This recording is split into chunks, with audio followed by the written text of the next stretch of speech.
Olá, sejam todos bem-vindos. Eu sou Noelisa Bodi Maciel, sou casada há 31 anos, tenho um filho de 26 anos, minha graduação é em administração, tenho um MBA em gestão de projetos e tenho uma pós-graduação em docência e ensino superior. Isso é para vocês me conhecerem um pouquinho e eu tô aqui para a gente dar continuidade no projeto Trilha Digital do ICI, em parceria com a DFP, que traz para vocês esses cursos online.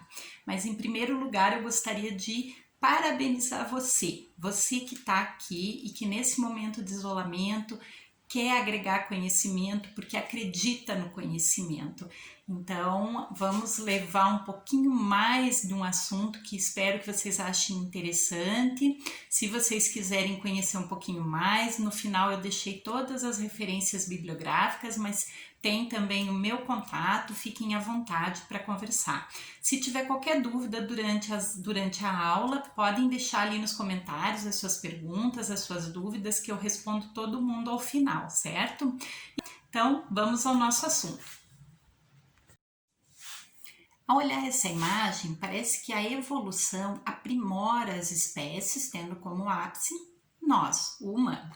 Mas não é bem isso. A espécie humana ela teve origem na África Oriental há cerca de 2.000 anos e a gente faz parte sim do grupo dos primatas, devido às nossas características físicas. Temos um ancestral comum que, a partir de várias transformações, deu origem a diversas espécies. Mas o macaco do zoológico, ele não é nosso antepassado. Ele é, no máximo, um primo bem distante. Então, antropologia é o estudo do homem por inteiro, em todas as sociedades, aquelas já extintas ou as sociedades vivas, que a gente chama, existentes em várias regiões da Terra, porque vocês sabem que são diferentes as características, o modo de vida de cada região dentro do planeta Terra. Então, essa observação direta, contínua desses grupos de pessoas, ele é na tentativa de compreender as semelhanças e as diferenças, sejam físicas, psíquicas, culturais, sociais, com a tarefa de explicar os princípios da formação, o desenvolvimento das sociedades e culturas humanas, o estudo também das religiões, dos costumes, das convenções sociais, dos relacionamentos familiares. Tudo isso para explicar o homem, a evolução do homem. Aqui eu trouxe para vocês uma charge do Calvin. O Calvin é um personagem já antigo, bem conhecido, para a gente se divertir um pouquinho, para entender um pouquinho do que eu estou falando sobre antropologia. Eu vou ler aqui para vocês, mas lê aí junto comigo. Lembra quando eu nasci? Não conseguia nem me virar na cama sozinho. Meus olhos não sabiam focalizar. Eu não conseguia fazer nada. Imagine o trabalho que foi desenvolver as habilidades motoras para segurar um giz de cera, colocar sua ponta sobre o papel e imprimir-lhe movimentos conscientes e coordenados. Esse desenho é o resultado de 6 anos de obstinada labuta, uma vida inteira de esforços para chegar a tal resultado. Ainda assim, não vou te pagar $500 por ele. Ele vai valorizar, é um investimento. Então, além de tudo, ele está tentando tirar uma grana do pai, né? O que ele está falando ali? Do desenvolvimento humano, né? Quanto ele teve que aprender na vida para conseguir fazer aquele desenho. Então, a antropologia estuda isso, o desenvolvimento humano, estuda o ser humano concentrado, ele quer descobrir o processo, a antropologia quer descobrir o processo de evolução, de compreensão, como eu falei, das crenças, dos idiomas, dos comportamentos dos grupos humanos do passado e do presente de forma contínua. E o termo ciborgue, você já ouviu? Você já deve ter lido livros ou assistido algum filme que tenham de ficção científica que tenham diversos personagens, né? Deve ter encontrado aí diversos personagens que não são totalmente humanos. Esses personagens são os que a gente chama de ciborgue. O ciborgue ele tem um implante, uma prótese que vem ou por uma deficiência física ou para facilitar a sua vida, para melhorar suas condições de vida, Mas também hoje em dia não se considera mais só a prótese fixa um ciborgue. Pessoas com um implante não necessariamente fixo ao seu corpo também são ciborgues, como por exemplo um piloto de jato, um astronauta. Por quê? Eles utilizam um capacete, uma roupa especial, visores que são projetados para ampliar a percepção deles durante aquela atividade que eles estão realizando. Ele traz ali em tempo real dados para eles, informações para que eles possam dar continuidade na sua atividade. Uma pessoa, por exemplo, que interage com um jogo num ambiente virtual ou até coisas mais simples, as máquinas que usamos para modificar a nossa percepção no dia a dia, os óculos, os computadores. Então, todas as pessoas que utilizam também esse tipo de material, de equipamento, também podem ser considerados ciborgues. Aqui eu trouxe para vocês dois personagens que são bem conhecidos e eu acho que vão ajudar a entender um pouquinho melhor sobre ciborgue.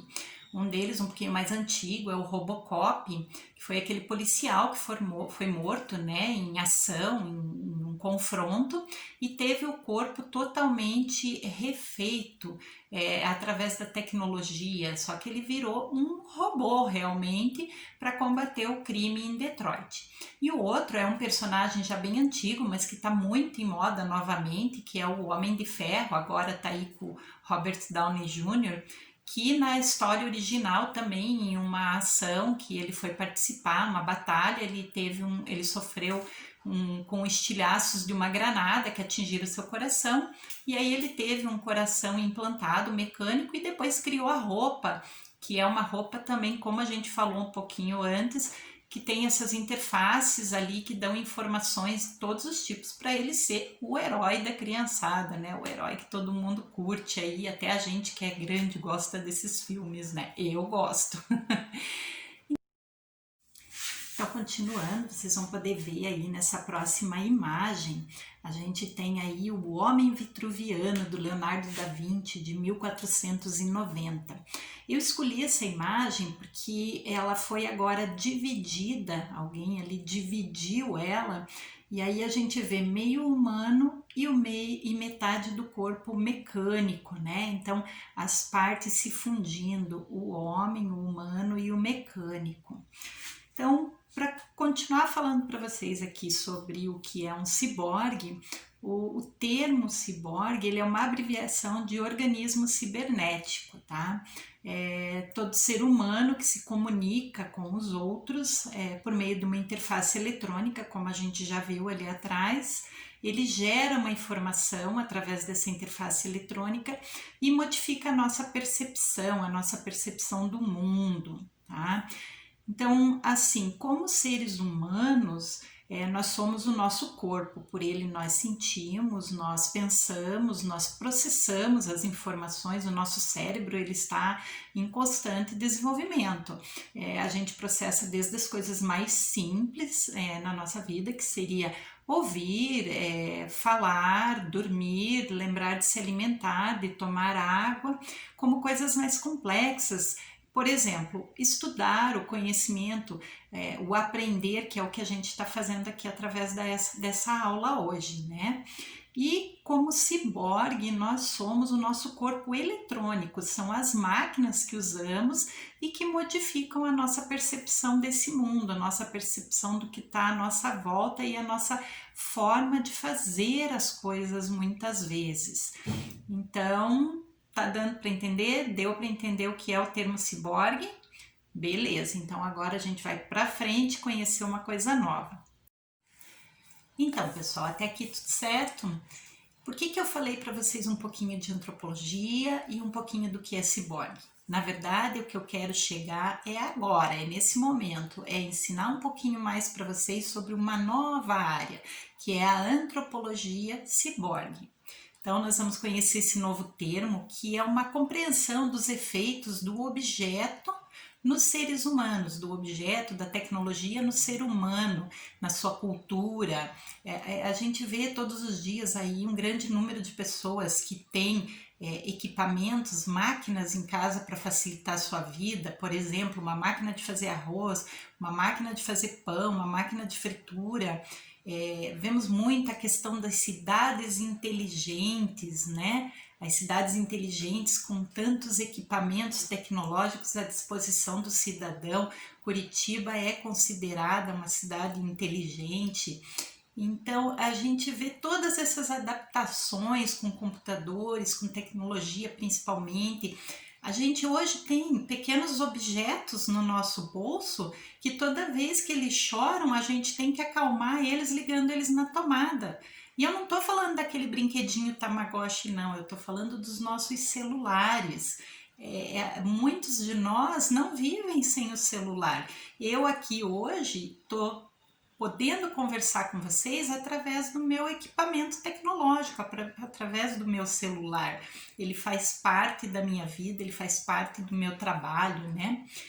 Existem alguns cientistas, inclusive, que consideram que pessoas, por exemplo, que frequentam academias, que utilizam energéticos, tênis, roupas criadas com alta performance, eles também os consideram ciborgues, porque é a ideia que essas pessoas têm do corpo como uma máquina de alta performance. Então esse termo ele vem crescendo cada vez mais nos últimos anos, né? Em nenhum outro momento da história a gente teve tantos dispositivos não humanos aos quais a gente atende como se fossem reais. Nós estamos ficando dependente de muitos desses dispositivos, né?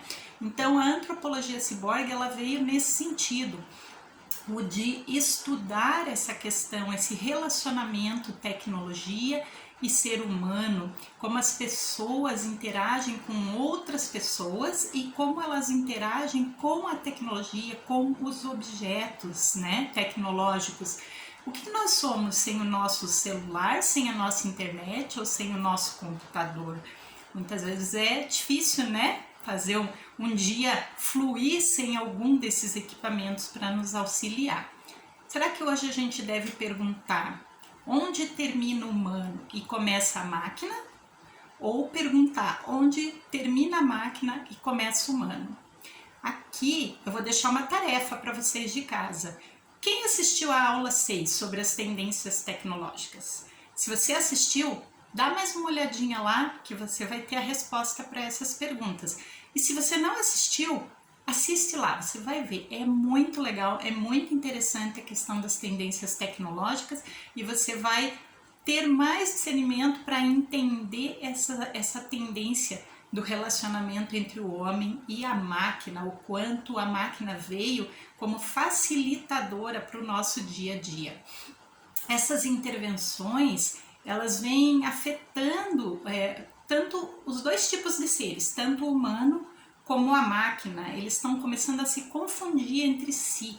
A mecanização, os robôs, os implantes, transplantes, próteses, até sentidos farmacologicamente intensificados, como a percepção farmacologicamente, você tomar uma medicação, usufruir de um remédio da farmácia para melhorar o teu desempenho, a tua percepção.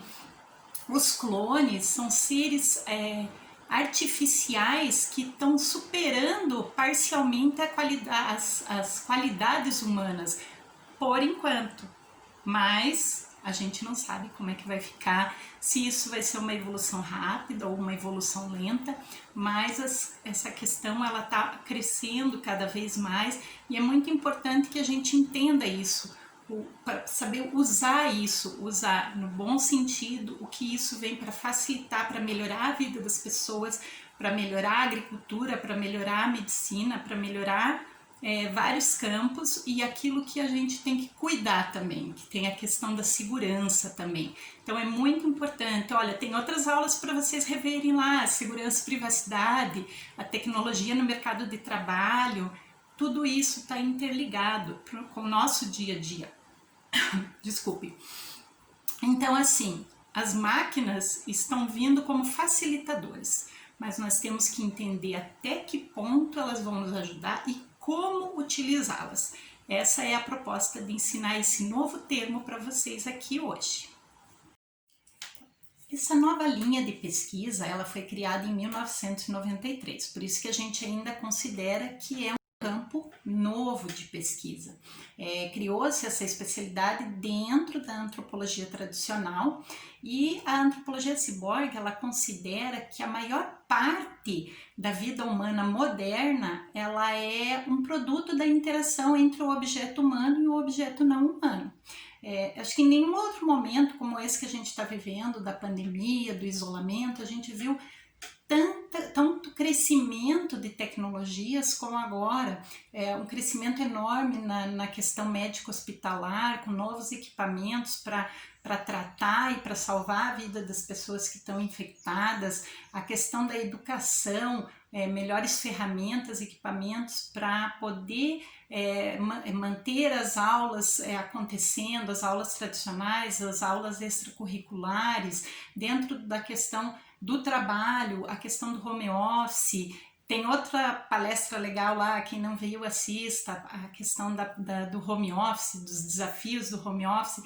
Então surgiram muitas tecnologias para suprir essa necessidade em tão pouco tempo que a gente está precisando aí durante esses meses. Então esse crescimento ele vem acontecendo bem acelerado, mas assim, o conhecimento dentro da antropologia ciborgue, ela é tratada como um ator social, modificando as relações, tá? As ferramentas, os objetos tecnológicos, eles são tão examinados quanto as pessoas, tá? Até porque as pessoas com diferentes acessos às ferramentas, a melhores equipamentos, a um melhor acesso à internet, elas vão ter um desempenho diferenciado.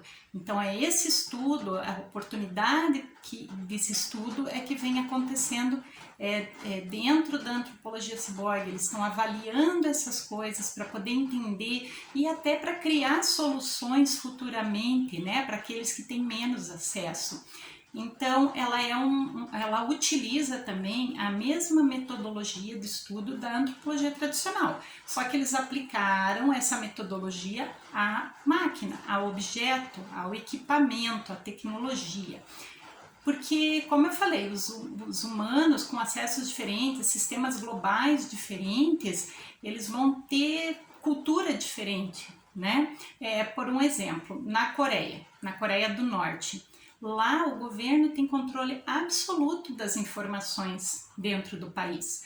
Ninguém acessa ou assiste uma televisão, um jornal com informações que o governo não tenha primeiro avaliado.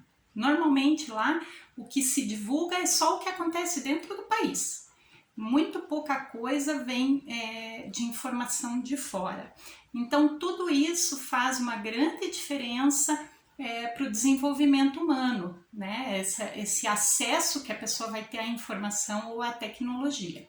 Então, esse é um princípio da metodologia de conhecimento da antropologia ciborgue, estudar as máquinas, estudar a tecnologia. A antropologia ciborgue, ela utiliza, como eu já disse, métodos tradicionais e métodos novos para fazer esse estudo.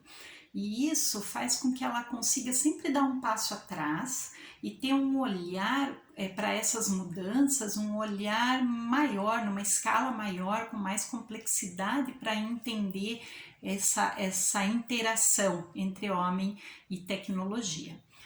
Um dos pontos fortes de análise crítica dentro desse estudo é o que a gente chama de tecnofilia. Tecnofilia seria a fascinação cultural pela tecnologia.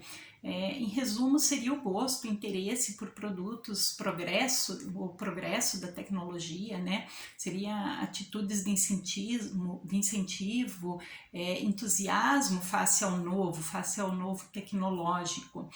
Quem de nós nunca se fascinou com um equipamento lançado, com uma coisa nova? É tão bom a gente ver, por exemplo, uma pessoa com deficiência, por exemplo, que não tenha um braço.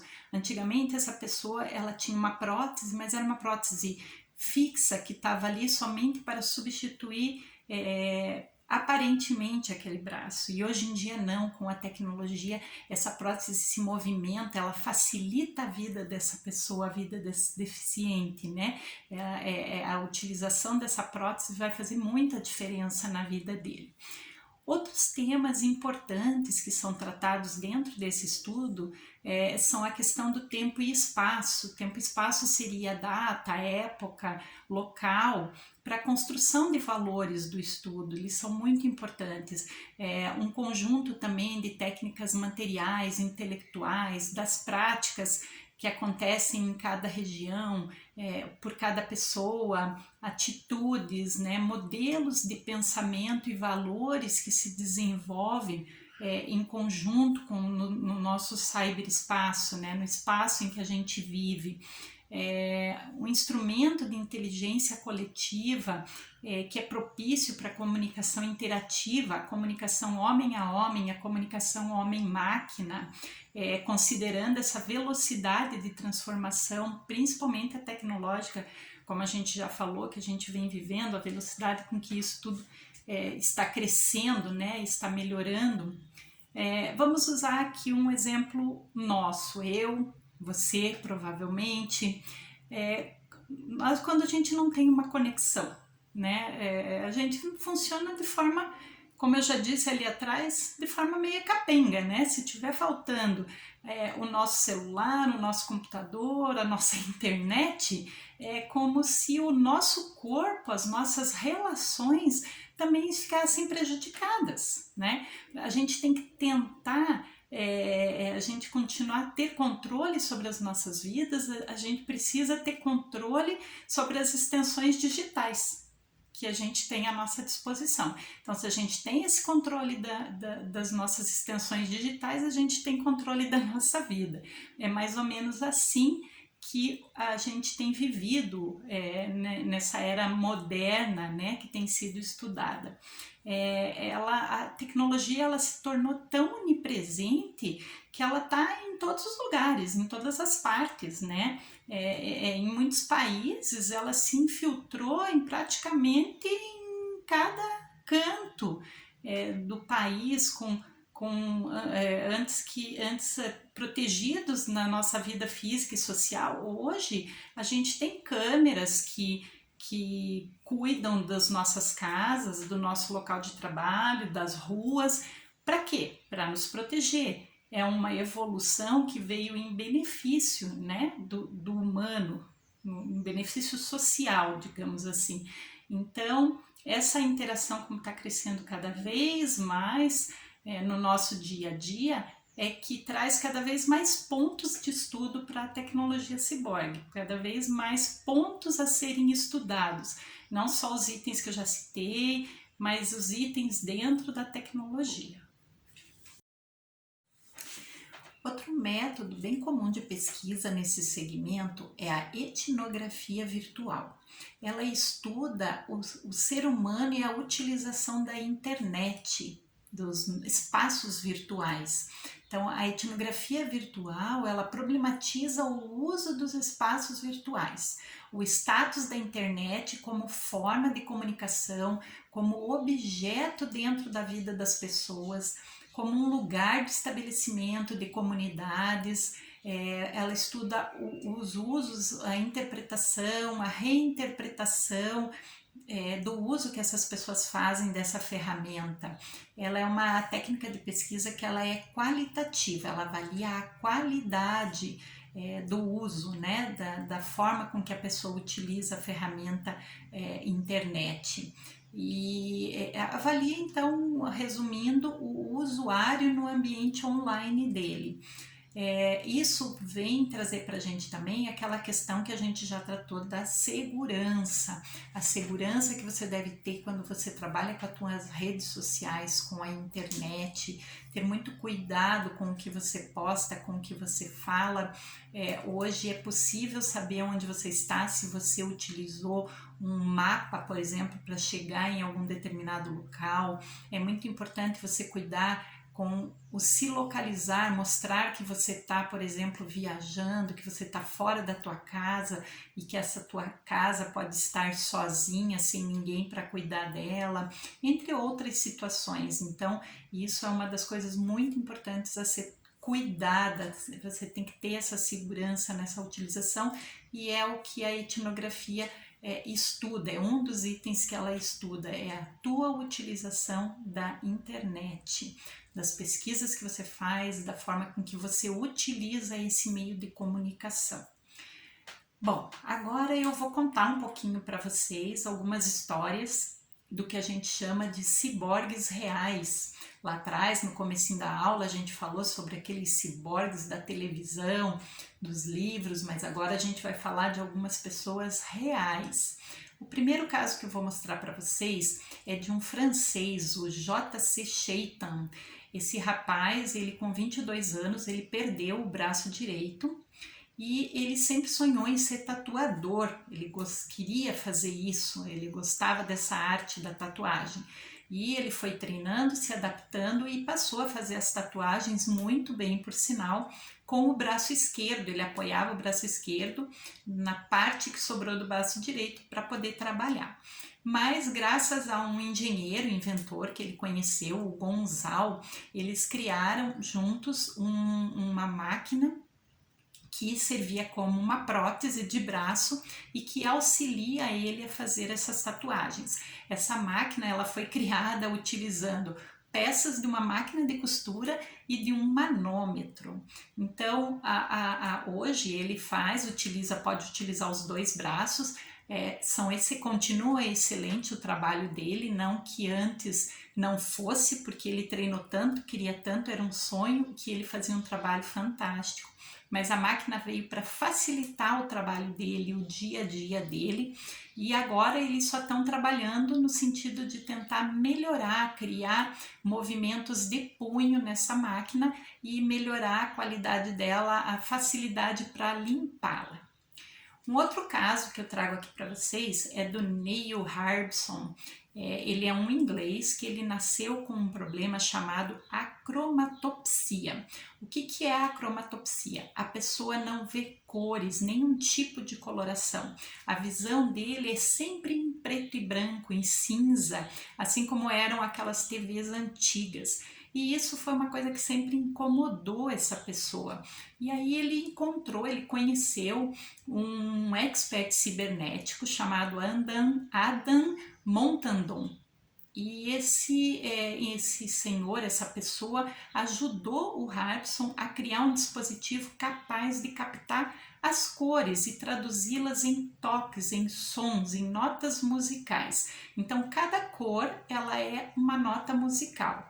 Então, cada vez que ele ouve aquela nota, ele liga aquela nota a uma cor. E ele diz que hoje ele já vive com isso como se realmente fosse um novo sentido que ele tem. Assim como o sentido da audição, da fala, da visão, ele tem esse sentido de transformar as notas que ele ouve em cores.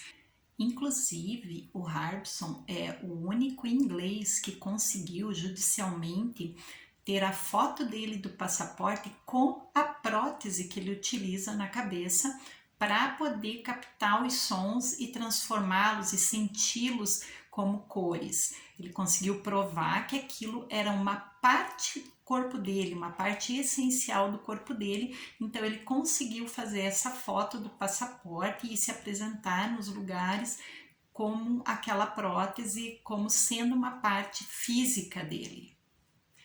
Bom, gente, para vocês entenderem um pouquinho mais essa questão do Harbson, eu vou passar para vocês um videozinho de uma apresentação dele, onde ele explica como é que essas notas são transformadas em cores. É um vídeo bem interessante, ele é um pouco longo, então eu vou apresentar só os 4 primeiros minutos para vocês, mas daí fica a dica para vocês assistirem depois o vídeo completo, porque inclusive ele é muito divertido, é bem interessante a história dele. Então, vamos lá ver o vídeo.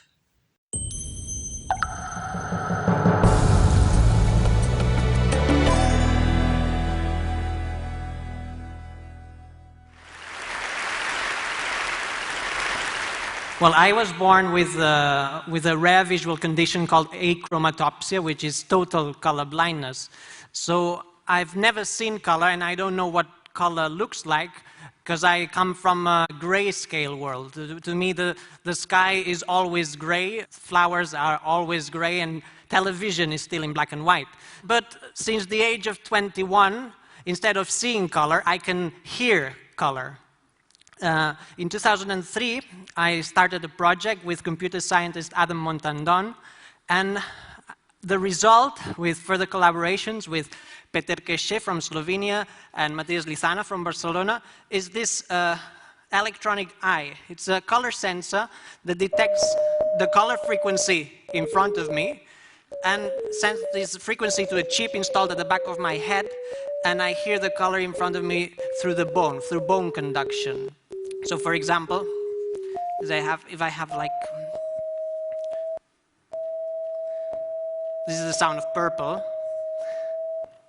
For example, this is the sound of grass. This is red, like Ted. This is the sound of a dirty sock, which is like yellow, this one. So I've been hearing color all the time for 8 years, since 2004, so I find it completely normal now to hear color all the time. At start, though, I had to memorize the names you give for each color, so I had to memorize the notes, but after some time, all this information became a perception. I didn't have to think about the notes, and after some time, this perception became a feeling. I started to have favorite colors, and I started to dream in color. So when I started to dream in color is when I felt that the software and my brain had united, because in my dreams, it was my brain creating electronic sounds. It wasn't the software. So that's when I started to feel like a cyborg. It's when I started to feel that the cybernetic device was no longer a device. It had become a part of my body, an extension of my senses. And after some time, it even became a part of my official image. This is my passport from 2004. You're not allowed to appear on UK passports with electronic equipment, but I insisted to the passport office that what they were seeing was actually a new part of my body, an extension of my brain, and they finally accepted me to appear with a passport for them.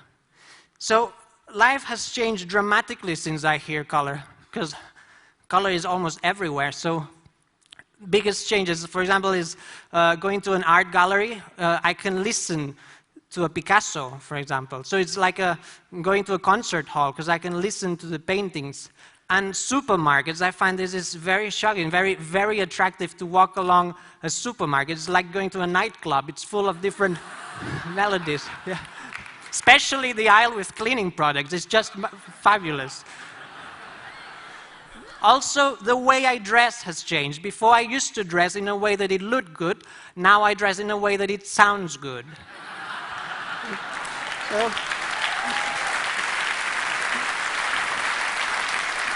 So today I'm dressed in C major, so it's quite a happy chord. If I had to go to a funeral, though, I would dress in B minor, which would be turquoise, purple, and orange. Então, legal o vídeo, né? Deu para entender um pouquinho melhor como é que funciona esse novo sentido dele, né? Mas vamos continuar aqui com os nossos ciborgues reais. A próxima história que eu trago para vocês é do James Young, é um rapaz que aos 25 anos, num acidente de trem, ele perdeu um braço e parte de uma perna. Como ele sempre foi fanático por jogos de videogame, ele se adaptou e aprendeu a jogar usando somente um braço e a boca. E é claro que era tudo mais complicado até que ele viu um anúncio e concorreu com 60 inscritos para ganhar uma prótese que seria para alguém que amasse videogames. E ele foi o selecionado. Essa prótese, ela é capaz de se mover, ela detecta pequenas alterações dos músculos das costas do James, através de alguns sensores supersensíveis. Ela tem alta tecnologia, inspirada em alguns games, um deles é o Game Gear Solid, que foi lançado em 1998. Ela possui lanterna, luz de LED, porta USB para carregar celular e até um suporte para um quadricóptero de jogos. Então, para ele, isso foi a glória, né? Para ele poder voltar a jogar normalmente os games que ele tanto amava. Um outro caso é de uma dançarina chamada Mon Ribas. Ela queria ter uma habilidade diferente para utilizar no trabalho dela, que é a dança. Ela queria ter um potencial a mais, um diferencial.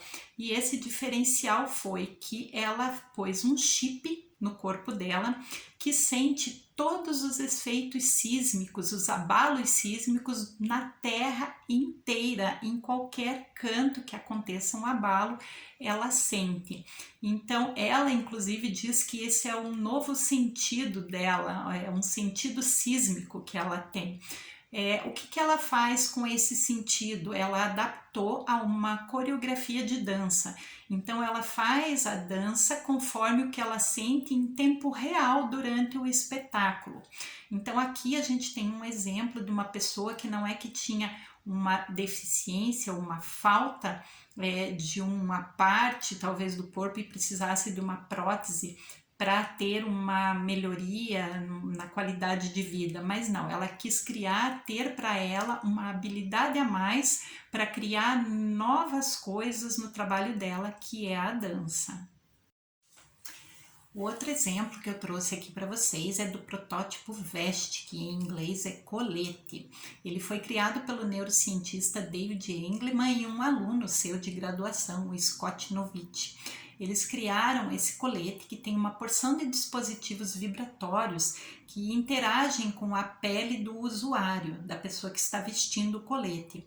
Assim, eles vão transformar a informação sonora numa informação tátil, com a ajuda, por exemplo, de um smartphone que vai estar ligado ao colete, que esse usuário vai estar utilizando. Ele realiza essa tradução da informação do dado auditivo ao dado tátil e assim o deficiente auditivo ele pode entender a mensagem sonora através da pele, porque vai ser passado para a pele dele essa informação. Outro caso que eu trouxe para vocês, que é bem interessante, é de um professor universitário que decidiu conectar o sistema nervoso dele a um computador, é o Kevin Warwick, através de um chip de silicone de 3 milímetros inserido no seu braço e cerca de 100 eletrodos que foram implantados no seu nervo mediano. O nervo mediano é um nervo dos membros superiores dos seres humanos e nos animais. Ele atravessa o punho e passa em direção à mão. São tendões, né? São entre os tendões e alguns músculos, tá? Essa experiência durou poucos meses, mas ele está estudando porque ele ficou muito esperançoso.